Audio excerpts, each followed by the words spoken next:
Bienvenue dans Déclic d'avenir, le podcast pour l'action sociale et le médico-social créé par HMC2 qui explore toutes les facettes du digital au service de la personne. Découvrez dans chacun de nos épisodes comment les nouvelles technologies accompagnent le parcours de vie des personnes fragiles et participent à l'évolution de votre métier pour une société plus désirable. Un grand bonjour à tous, il est là, tout chaud, rien que pour vous, le nouveau Déclic d'avenir, la seule émission qui décrypte les enjeux de la digitalisation du service aux personnes. Merci à tous d'être toujours plus nombreux à nous écouter, épisode après épisode, à nous télécharger et nous envoyer vos messages. Alors avec pour ce numéro à mes côtés aujourd'hui, Didier Pagel, administrateur de Bien Vieillir en Ile-de-France, Vincent Telly, juriste à l'UNA, l'Union nationale de l'aide, des soins et des services à domicile, et Johan Letiec, directeur de la partie domicile chez HMC2. Bonjour à tous les trois. Bonjour. Alors je suis ravi, vraiment ravi de vous accueillir pour un sujet qui peut paraître chaud bouillant, on va voir. Réforme service autonomie à domicile, enjeux du secteur et décryptage. La loi de financement de la sécurité sociale pour l'année 2022 a affiché visiblement un objectif clair, renforcer les services à domicile, favoriser un accompagnement de qualité aux personnes âgées ou en situation de handicap. Johan, il y a donc une réforme en cours, elle consiste en quoi exactement ? Qu'on comprenne bien. Je vais laisser Vincent. Vous avez 3 heures. J'ai 3 heures. Et du coup, pour les 3 heures, je laisserai Vincent. Nous, en tant qu'éditeur, parce que du coup, on a une posture plutôt d'éditeur, c'est de voir aussi nos clients, du coup, avoir une démarche unique et globale. Donc, nos clients, ce sont des services d'aide et d'accompagnement à domicile aujourd'hui et des services de soins infirmiers à domicile qui, du coup, interviennent au domicile des personnes dépendantes. Et ces personnes, du coup, les intervenantes interviennent de façon parfois non coordonnée. Donc, nous, on s'en rend compte. Quand on regarde l'outil informatique, les plannings, on voit qu'il n'y a pas vraiment de coordination. Donc, l'enjeu que l'on mesure, mais vraiment en tant qu'éditeur, c'est de se dire, enfin, on va avoir, du coup, un interlocuteur unique de notre côté. Et on imagine, du coup, pour les personnes accompagnées, un interlocuteur unique. C'est vraiment l'enjeu que l'on voit des deux côtés, il est là, quoi. Parce que Vincent, si j'ai bien compris, cette réforme, c'est l'union de 3 services existants, c'est ça ? Les SAD, les SIAD et les SPASAD ? Voilà, c'est en fait cette réforme, on peut l'avoir de 2 façons, parce que le texte de loi, ça s'interprète. Soit on se dit, il y a des acronymes barbares, il y en a 3. C'est les services d'aide et d'accompagnement à domicile, les SAHAD avec 2 A, les services de soins infirmiers à domicile, les SIAD, et les services polyvalents d'aide et de soins à domicile. Ils font les 2, quoi, en fait. SPASAD. Les SPASAD. On va remplacer ça par un nouvel acronyme qui sont les services d'autonomie à domicile. Alors, si on en reste là, on se dit, tout ça pour ça, c'est de l'affichage, ça n'a pas d'intérêt. Maintenant, on se dit non.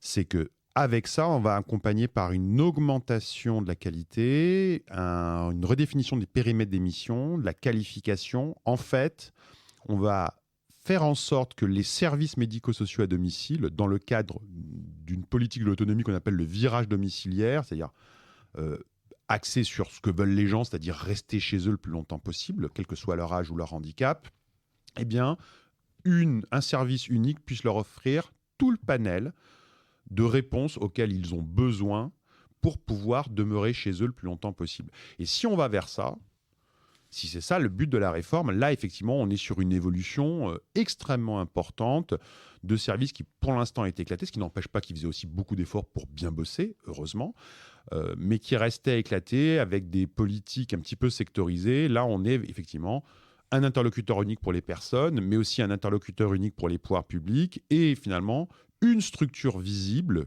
de premier recours pour l'aide, l'accompagnement et les soins à domicile des personnes âgées ou en situation de handicap ou malades chroniques d'ailleurs aussi, on les oublie parfois. C'est pour ça que j'aime bien cette émission, parce qu'il y a une sorte de vision à moyen et long terme. Didier, vous, sur le terrain, est-ce que vous sentez que c'est une révolution ou est-ce que vous avez peur peut-être d'un ripollinage ? C'est-à-dire, c'est sympa, on a juste changé le nom. Ça arrive souvent dans ce pays quand même. Ouais, les intentions, en tout cas, sont louables, elles sont intéressantes et c'est ce vers quoi il faut tendre. En réalité, j'ai quand même un peu peur, moi, du ripollinage. Nous, on fonctionne en groupement de coopération sociale et médico-sociale avec un SPASAD intégré à l'intérieur depuis de nombreuses années. Ce que je vois dans cette réforme, quand je la lis de façon, je dirais, un petit peu négative, c'est qu'en fait, on va essayer d'étendre le modèle SPASAD, qui a finalement pas eu beaucoup de succès en définitive. Peut-être étendre aussi le modèle de groupement de coopération sociale et médico-sociale, sans se demander au préalable pourquoi ces formes de fonctionnement n'ont pas eu l'effet escompté et ne sont pas développées plus que ça. Donc j'ai l'impression qu'on va vers un mariage forcé de structures et ça me gêne un peu dans la démarche, effectivement. C'est un aveu d'impuissance de ce qui a été fait avant? C'est ça que vous êtes en train de dire? Je pense qu'on n'a pas été jusqu'au bout. Enfin, l'expérimentation Spasad, jusqu'à présent, il y a eu un rapport d'étape qui a été fait. Il n'y a jamais eu de rapport final. Dans le projet qui nous est soumis, on ne fait pas l'inventaire des disparités territoriales, par exemple. On n'explique pas véritablement ce qui va se passer quand il y a des structures qui ont des statuts différents, des conventions collectives différentes. Je pense qu'on aurait dû faire une étude d'impact, peut-être à tel lieu, mais en tout cas, moi, je n'en ai pas eu connaissance, avant de lancer une réforme un petit peu contrainte, et on nous dit, voilà ce qui va se passer. Maintenant, discuter, en tout cas les fédérations, discuter du cahier des charges, c'est-à-dire des modalités d'application, mais sur le fond, on ne revient pas là-dessus. Et je pense qu'il y aurait dû y avoir une concertation un peu plus large sur le fond. Mais encore une fois, l'intention, elle est louable, elle est bonne, et c'est vers ça qu'il faut aller. Sauf que là, on est fin avril, le cahier des charges, je crois que c'est juin 2023. C'est demain matin, quoi. C'est même tout de suite. Oui. Donc Et puis, il ne faut pas oublier que tout ça se passe dans un contexte fortement évolutif, avec un coup d'accélérateur. En ce moment, on a la réforme du Ségur du numérique, qui est quand même un énorme chantier. La réforme de la tarification des SIAD, des CEPOM qui sont en train de se développer. D'ici 2030, tout le monde devra être sous CEPOM. Peut-être expliquer CEPOM parce que Contrat pluriannuel d'objectifs et de moyens. Voilà, donc il y a vraiment des évolutions qui demandent vraiment de s'interroger à l'intérieur des organisations sur le rôle et le fonctionnement. Et là, on rajoute une brique de plus, très bien, je pense que ça va dans le bon sens. Il faut peut-être regarder les choses d'un peu plus haut, construire les choses dans leur ensemble.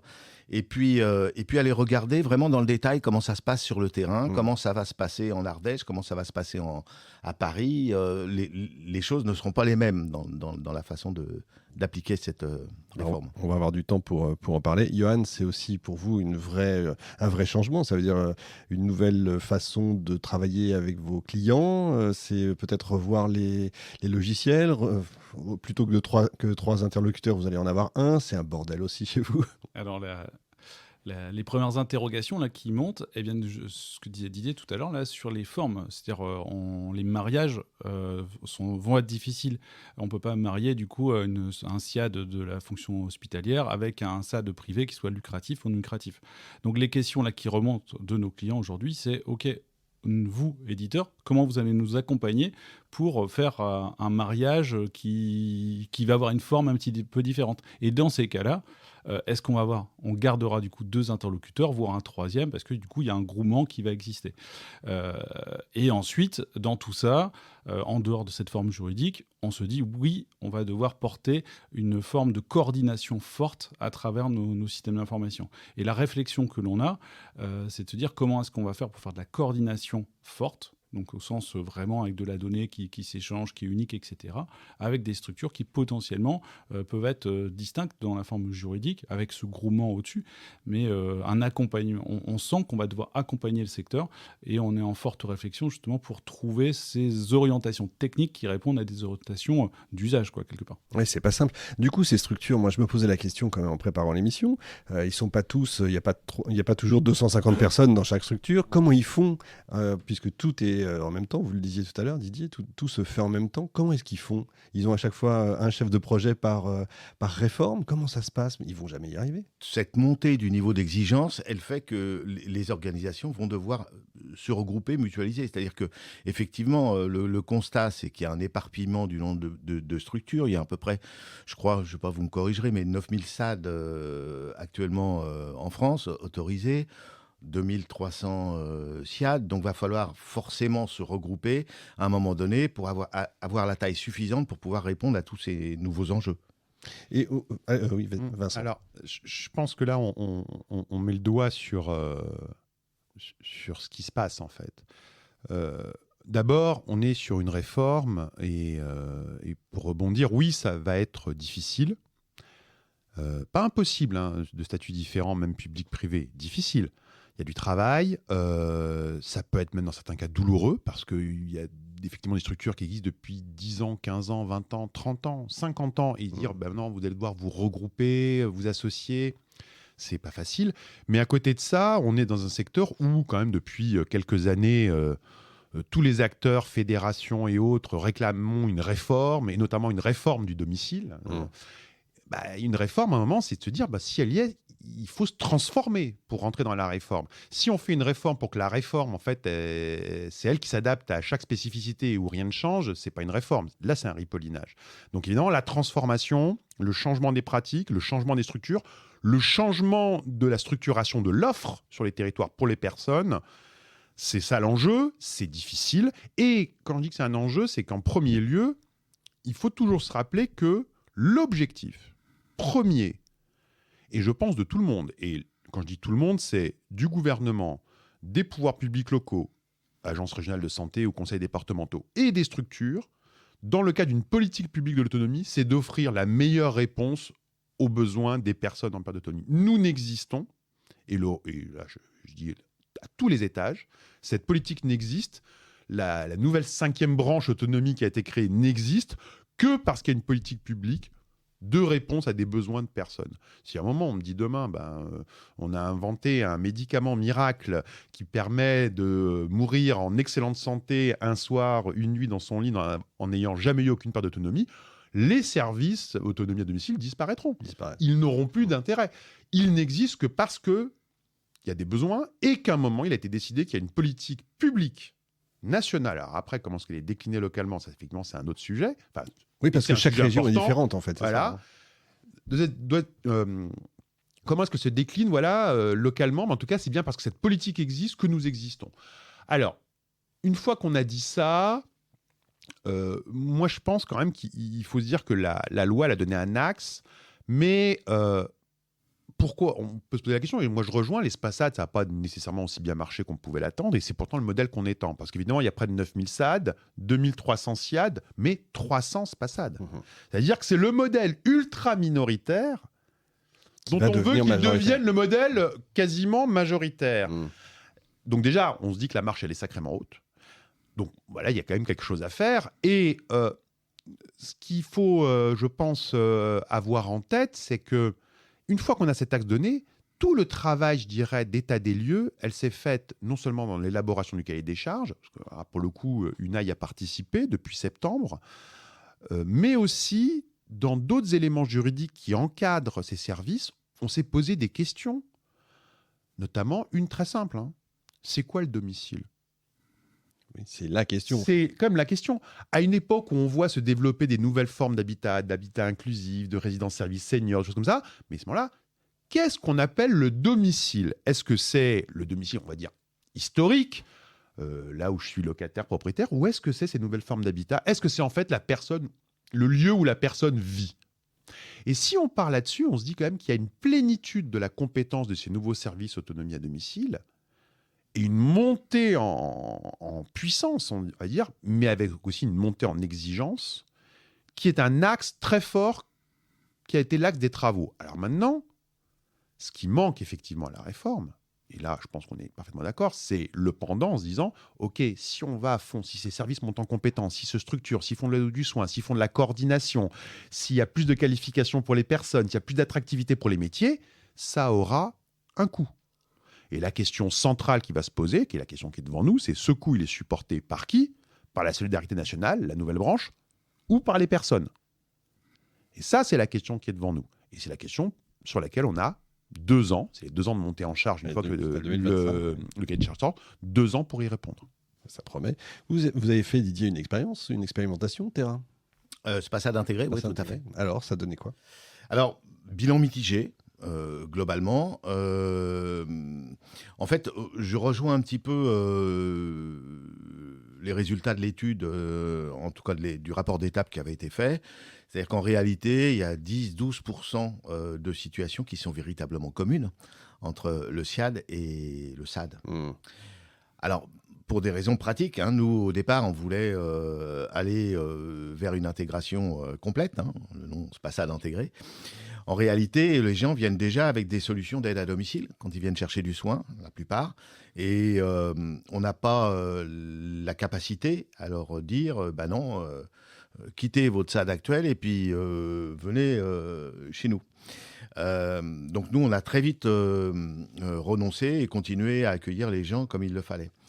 Après, sur la coordination, donc dans l'expérimentation SPASAD intégré, je crois que la première ou la deuxième année, il y avait un financement pour la coordination qui a disparu par la suite. Donc cette coordination de parcours, pour moi, c'est essentiel. Mais comment est-ce qu'on met, par exemple, en réunion des aides à domicile avec des aides-soignantes et des infirmières quand, d'une part, le financement des SIAD est fait sur une dotation globale, et puis que le financement des SAD, c'est fait sur l'heure prestée. Il est où le temps de coordination? Qui le paye? Comment est-ce qu'on le met en œuvre? Donc, si on répond à toutes ces questions-là, parfait, il faut aller vers ce type de service. Il faut aussi peut-être harmoniser les modalités de financement de ces services. Pourquoi est-ce qu'il y a eu cette sorte de précipitation? J'allais dire, oui, je dis précipitation, mais ça fait longtemps qu'on l'attend, ça fait longtemps qu'on l'espère, mais pourquoi tout d'un coup? Et deuxième question, et vous en parliez un petit peu tous les deux, quid du patient au milieu de ça? C'est lui, normalement. Sur le patient, je peux répondre. Allez-y. Effectivement, je pense que, pour moi, la coordination du parcours d'un patient, c'est vrai qu'elle est souvent chaotique, elle est souvent difficile, elle est souvent peu lisible. Et ça devrait être un droit qui est acquis, mais qui est acquis à tous les bénéficiaires de l'APA, de la PCH, c'est-à-dire à toute cette population suivie majoritairement par les SAD. On peut l'expliquer, ce parcours, quand même, si jamais des personnes qui nous écoutent ne sont pas au fait ou sont peut-être des aidants qui vont tomber dans ce parcours bientôt. C'est quoi le parcours, on va dire le parcours type? Le parcours, il est multiple et il est le plus souvent local. C'est-à-dire que c'est par le biais des partenariats locaux qui sont passés, par le fait que le SIAD sur le terrain soit connu par les médecins du coin, par les assistantes sociales, hospitalières, etc. C'est comme ça que le patient vient à nous, en définitive. D'accord. Et les logiciels?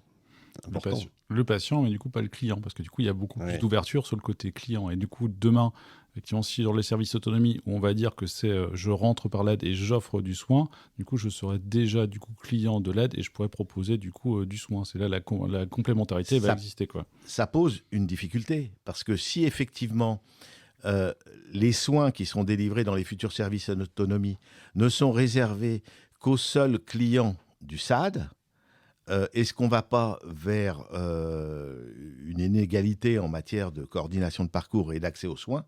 Parce qu'il y a des gens qui vont rester au bord de la route. Moi, j'ai un peu peur de ça. Est-ce qu'on est suffisamment dimensionné en termes de places de soins infirmiers pour pouvoir répondre à toutes les sollicitations? Il faut effectivement tenir compte aussi des infirmières libérales, parce qu'elles existent dans ce paysage. Mais il y a des départements, il y en a, je crois, une vingtaine ou 26, qui sont en dessous de la moyenne nationale en équipement d'infirmières libérales et en dessous de la moyenne nationale en place de SIAD. Comment est-ce qu'on fait? Ces questions-là, moi, je pense que je ne suis pas certain que ce soit le cahier des charges qui doivent les résoudre. Je pense que c'est des questions qu'on aurait dû se poser avant. Alors, sur ces questions-là, effectivement, la création et la sous-dotation en place de SIAD et de soins infirmiers à domicile, elle est essentielle. Et je suis complètement d'accord, la réforme des services d'autonomie ne réussira que si on renforce cette offre. Il y a eu un rapport de la Cour des comptes qui a été rendu qui a dit, sans ambiguïté, en disant il n'y en a vraiment pas assez. Alors, le gouvernement a annoncé pour 2023 la création de 4000 places.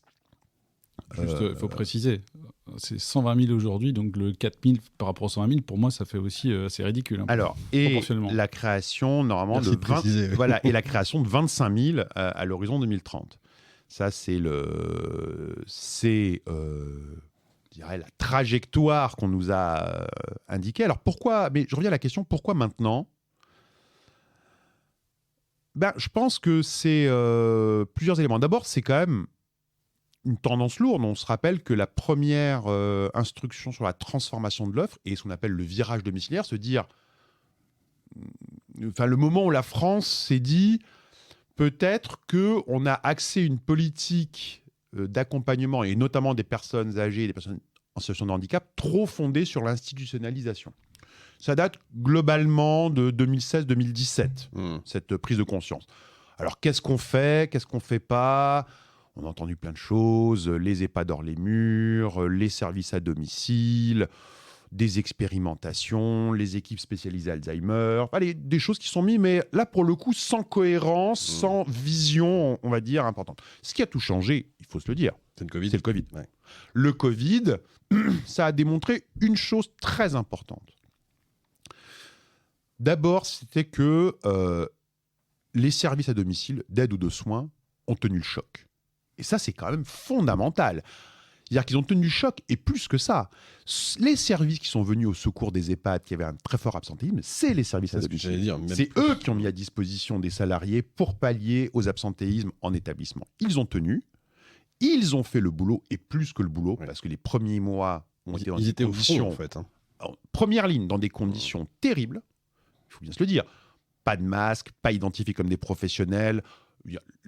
Donc on a eu vraiment une motivation des intervenants et des intervenantes, parce que c'est quand même aussi majoritairement des femmes, mais il faut quand même le signaler, a été exceptionnelle. Et souvent on nous a demandé, mais ça fait des années que vous nous dites que ces services sont au bord de la rupture, qui vont mal, qui sont sous-financés, qu'il y a des inégalités territoriales, et pourtant on constate que globalement ces services ont fait le job, ont tenu, et ont fait même plus que d'autres. Ils sont peut-être pas si fragiles que ça. Et à ça, j'ai envie de répondre, non, c'est exactement l'inverse. C'est des services qui, depuis 10 ans, 15 ans, sont habitués à fonctionner en mode dégradé. Et donc, en fait, le Covid, ça a été un mode un peu plus dégradé, mais ils ont utilisé des méthodes de travail en mode dégradé qu'ils avaient déjà l'habitude d'adopter. Ce qui fait qu'ils avaient déjà les méthodologies de gestion de crise, parce qu'ils étaient en crise, notamment en crise de financement permanent. Et donc, cette prise de conscience, et après les crises de l'attractivité qui sont apparues ensuite, qui ont donné lieu dans certains secteurs au Ségur, dans le secteur de l'aide à domicile, à l'avenant 43, de révélation des salaires, on s'est dit, bon, peut-être que le moment est venu de reconnaître ces services et de se dire que c'est sur eux qu'on peut s'appuyer pour réformer l'intervention à domicile et, plus loin que ça, se dire, parce que c'est aussi, je dirais, la perspective, c'est ce qu'on appelle le mur démographique, se rendre compte que les baby-boomers vont arriver à plus de 80 ans, 85 ans en 2030, et qu'actuellement, le secteur médico-social, dans son état actuel en France, n'est pas armé pour répondre à cette nouvelle demande. Et donc, c'est vraiment cette optique-là qui a dit, OK, il faut constituer des services forts, des services qui offrent tout le panel des prestations, alors pas nécessairement exclusivement. À ma connaissance, à ce jour, il n'y aura pas une exclusivité d'aide de soins auprès d'un même service, même dans le cahier des charges. Donc, parce qu'effectivement, là, ça serait, même en termes de choix des personnes, ça ne serait pas envisageable. Mais en tout cas, il y a cette volonté de se dire, on doit répondre à deux enjeux. C'est effectivement répondre mieux aux besoins des personnes, mais aussi l'autre enjeu, qui n'est pas négligeable, c'est que, très bien, si je monte en compétence, mais encore faut-il avoir des intervenants à mettre derrière. C'est ce que j'allais dire. Et la question, elle est aussi l'autre gros enjeu, qui n'est pas le but du cahier des charges, là encore, mais auquel il faudra répondre pour que ça marche, ça c'est sûr, c'est le problème de l'attractivité. On peut faire le plus beau cahier des charges avec les meilleures compétences, avec les meilleures fonctions, avec les meilleures interventions, avec les meilleures instances de coordination, avec plein de choses sur la prévention, avec plein de choses sur, que sais-je, le repérage des maltraitances. Si on n'arrive pas à embaucher des gens et à les garder dans les services, ça ne servira à rien. Et là-dessus, il y aura d'autres actions qui seront nécessaires pour que ça marche. Et vous êtes confiant parce que si j'osais, on nous a fait le coup avec il y aura 10 000 bornes pour les voitures électriques, il y aura tant de policiers en plus, il y aura tant de places dans les EHPAD et tant de places dans les hôpitaux. Puis en fait, de tout ça, à chaque fois, on ne voit jamais rien venir. Est-ce que ça va être générateur d'emplois? Est-ce qu'on va réussir à les trouver? Parce que c'est pas si simple d'embaucher en général et encore moins dans ce secteur-là. Didier, vous êtes sur le terrain. Alors, effectivement, c'est très difficile, je confirme, sur le terrain, tout ce qui concerne le recrutement, la fidélisation, garder les salariés. Nous, on a la chance d'avoir intégré un centre de formation au sein de notre groupement, donc ce qui nous permet de travailler beaucoup sur la voie de l'apprentissage, etc. etc. Mais on éprouve quand même beaucoup de difficultés.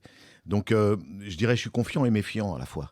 C'est-à-dire que, effectivement, encore une fois, sur cette réforme, l'intention, elle est excellente, mais tout dépendra des modalités dans lesquelles elles seront mises en œuvre et des mesures annexes qui feront que des professionnels, effectivement, sont intéressés à rentrer dans ce qui est une véritable filière, ce qui doit être une véritable filière. Est-ce que c'est visible? Est-ce que ça va être visible pour Madame Michu, c'est-à-dire le patient, Monsieur et Madame Michu? Est-ce que cette réforme va être visible? Est-ce que ça va pas être encore plus compliqué? Parce que du coup, s'il y a plus 3 acteurs mais un seul, est-ce que c'est la disparition également de, je sais pas, de la concurrence? Je vous sens dubitatif tous les 3. moi, je dirais qu'à la limite, pour les personnes, il faudrait même qu'elles soient complètement invisibles. J'entends souvent dire « Ah là là, ce que vous avez monté, votre loi, les CEPOM, les SAD », on entend aussi parler du service public territorial de l'autonomie, Usine à gaz. En fait. de GCSMS, tous ces acronymes un peu barbares. Bon, on se dit « Mais faites plus simple ». Moi, je ne suis pas d'accord avec ça. Ça, je pense que c'est un discours faire simple. Non, une politique de l'autonomie, ça sera toujours compliqué. Il faut apprécier les besoins des personnes en fonction de là où ils vivent, sachant qu'il y a aussi le public dont on peut parler, mais qui est essentiel et qui est complexe, des personnes en situation de handicap. Bien sûr. Et la plupart de nos services, ça c'est une particularité du domicile, interviennent auprès des deux publics. En établissement, c'est très spécialisé. Les établissements handicap, les établissements personnes âgées, un EHPAD, il fait que les personnes âgées. Les services à domicile, ils font les deux, dans 90% des cas. Donc, on est sur des politiques avec des intervenants qui sont les agences régionales de santé, les conseils départementaux, la CNSA. Quels besoins couvre-t-on? Quels besoins ne couvre pas-t-on? La solidarité nationale, quel est son degré d'intervention? Combien payent les personnes? Ça veut dire des barèmes. Enfin, ça sera des politiques qui seront toujours compliquées parce que le sujet est compliqué. Mais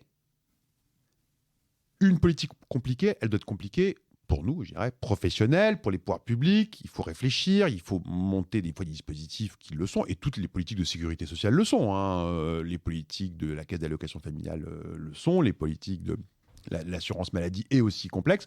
Par contre, ce qu'il faut, c'est que pour les personnes, elles ne doivent pas se préoccuper de savoir ce que c'est qu'un GCSMS. Elles ne doivent pas se préoccuper de savoir ce que c'est que ci ou ça, quel acronyme, ou pourquoi c'est complexe. Ça, c'est la mécanique. Elle doit être invisible pour les personnes. Elles doivent pouvoir arriver, faire valoir leurs droits, avoir leurs réponses et avoir les prestations auxquelles elles ont droit. C'est la promesse du numéro des charges. C'est la promesse. Oui, On c'est la la voit, promesse. c'est inscrit. Moi, je suis d'accord avec ce que dit Vincent, mais je dirais que la complexité, la difficulté, le manque de lisibilité, il est aussi dans la façon dont les choses sont organisées par les ARS et les conseils départementaux.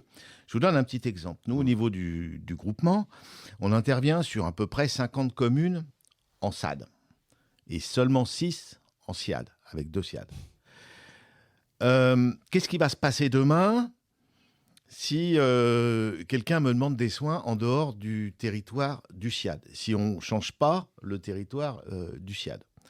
Vous voyez, donc il y a toutes ces questions-là qui vont se poser. Comment je vais faire, moi, pour faire délivrer des soins en dehors du territoire des SIAD si jamais le territoire n'est pas tendu? Donc, à un moment donné, il faut que l'autorisation, qui est le plus souvent pour les SAD départementales, soit aussi départementale pour les futurs services autonomie, aussi bien pour l'aide que pour les soins. Si on n'a pas le même territoire pour l'aide et pour le soin, ça va rajouter une couche de complexité, à mon avis. Ça va être un millefeuille. Est-ce que le logiciel, le numérique, ne peut pas justement aider à ça, doit normalement normaliser, faciliter? Des deux côtés d'ailleurs. Hein. Nous, c'est un petit peu notre crainte, c'est-à-dire qu'on rentre dans des usines à gaz, alors le terme est peut-être pas très joli ou pas approprié, mais en tout cas qu'on doit s'adapter du coup à des complexités organisationnelles. Ce que Didier est juste, c'est-à-dire si demain sur tout un département on doit avoir du coup une structure qui couvre, qui doit avoir une solution intégrée, une réponse globale sur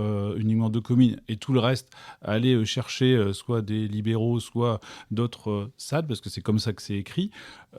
Comment est-ce que le système va devoir faire pour dire on doit pour autant conserver une vision globale, une coordination, parce que c'est le rôle du SAD, l'évaluation, la coordination, c'est son rôle.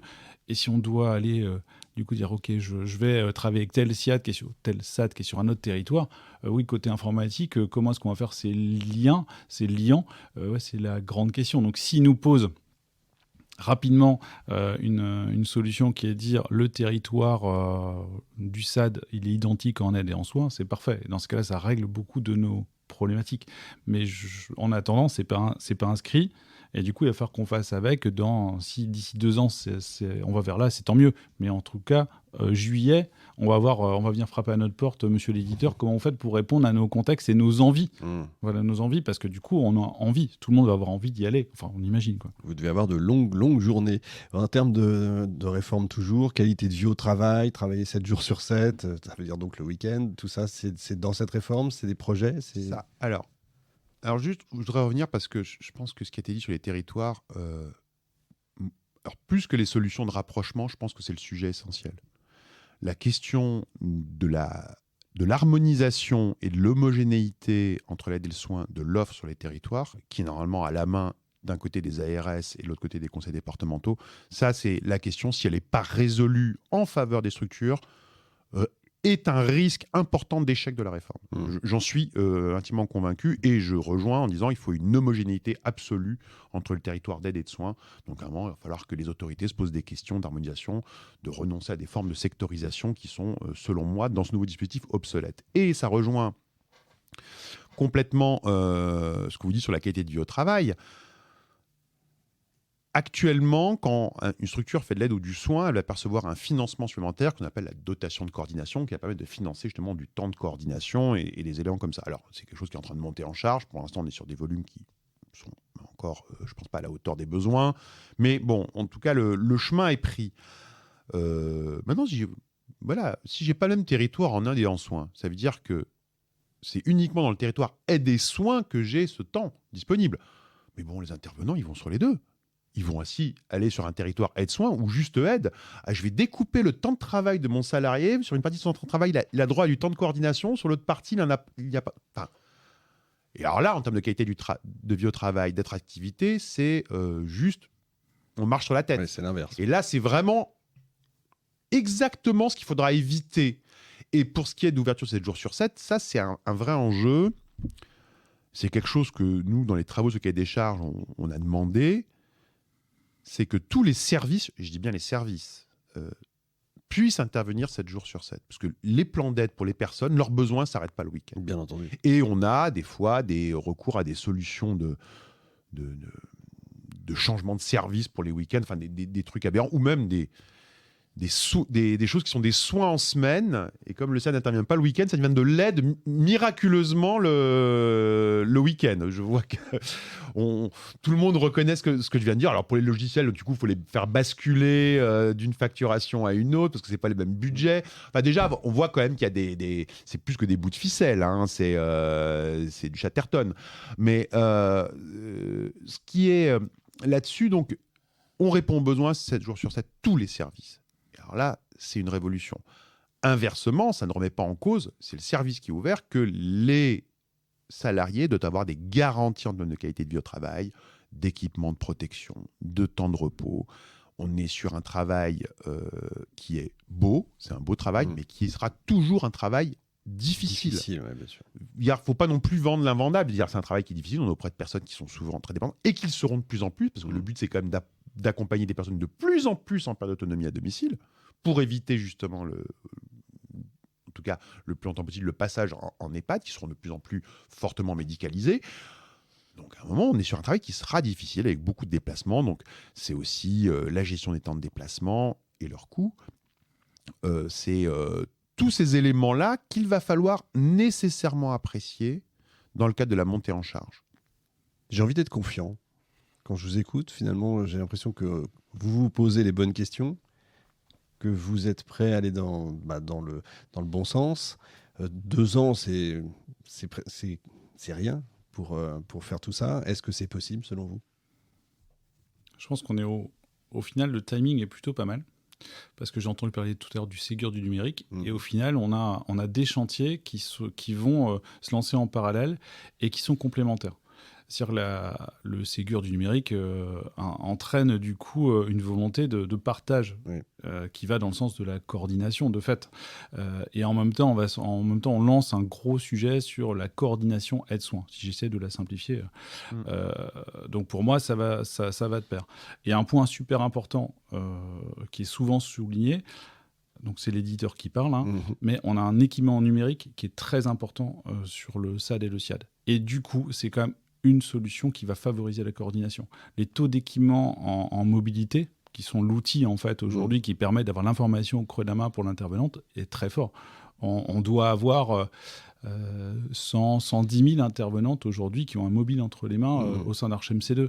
Et ça, le DSI de l'UNA en parle fièrement d'ailleurs, en disant les financements CNSA nous ont permis aussi de passer des caps importants pour la filière domiciliaire, les SAD et les SIAD. Et du coup, aujourd'hui, les structures ont les outils. Maintenant, après, il reste quelques problématiques, on a entendu parler. Elles sont quand même à lever dans les 2 ans qui viennent. Elles existent. Mais par contre, il y a l'envie des intervenantes. On est tous convaincus qu'il y a des échanges qui se font. Ils ne sont peut-être pas formalisés, ils ne sont peut-être pas tracés, ils ne sont peut-être pas sécurisés. Du coup, maintenant, il faut donner les moyens pour apporter de la sécurisation, tracer l'information et intégrer peut-être plus de personnes autour de la coordination, quoi. On parle, je crois que dans le cahier des charges, on parle aussi du rôle de l'entourage, des aidants. Oui.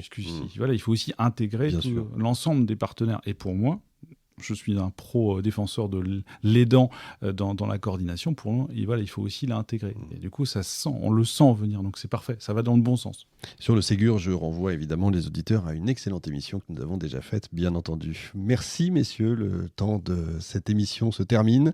Dommage parce que c'était passionnant. On pourrait rester des heures, effectivement. Mais bon, voilà, il y aura d'autres émissions, bien sûr. Vous reviendrez, j'espère. Avec grand plaisir.